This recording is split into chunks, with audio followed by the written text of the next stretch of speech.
The worst time I had to lie actually was when I got the role of Wolverine. So this was... I went to Toronto, I auditioned, I got the part, I had to go back to LA to pick up my stuff, and they said, we need you there tomorrow. They'd started shooting, so I went the next day and they said, by the way, when you go back into customs, just say that you're there for an audition.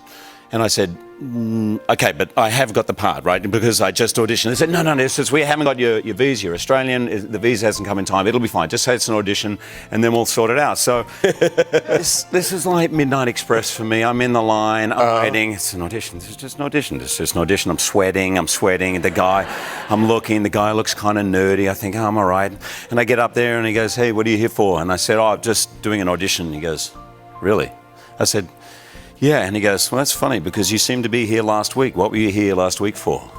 And I'm like, sweat just pouring down. And I literally then said, no, it's not an audition. I've got the part. I just broke. It was pathetic. And he goes, go over there. And it was that room, you know. Like I've been in that room. Oh, you don't want to be in that room. Yeah, I've been in that room, yeah. It's bad. And I went in there and I was there for like an hour and a half and he made me wait. I went to make a phone call. That guy literally is like, get off the phone now. Really? This is serious. You have no rights in here. You have no phone calls.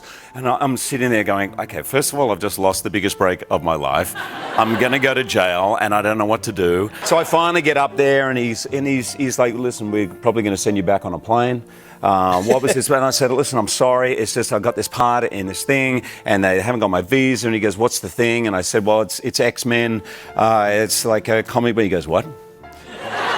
I said, he goes, well, you mean like the animation thing, X-Men? And I goes, well, no, they're doing a live action version of it. He goes, what? And I said, yeah. And he goes, well, what did you audition for? And I said, it's a character called Wolverine. He goes, what?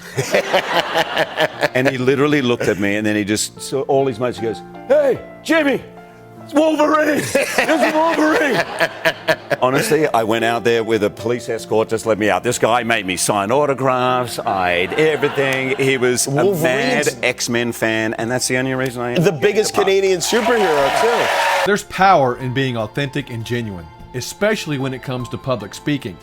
To learn more, join my upcoming workshop at mastercommunicating.com.